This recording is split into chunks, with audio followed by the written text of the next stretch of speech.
Good morning, ladies, gentlemen, and friends.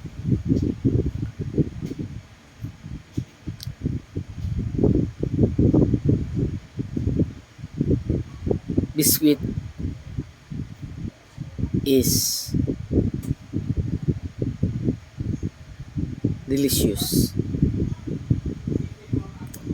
Delicious for snacks and even for breakfast.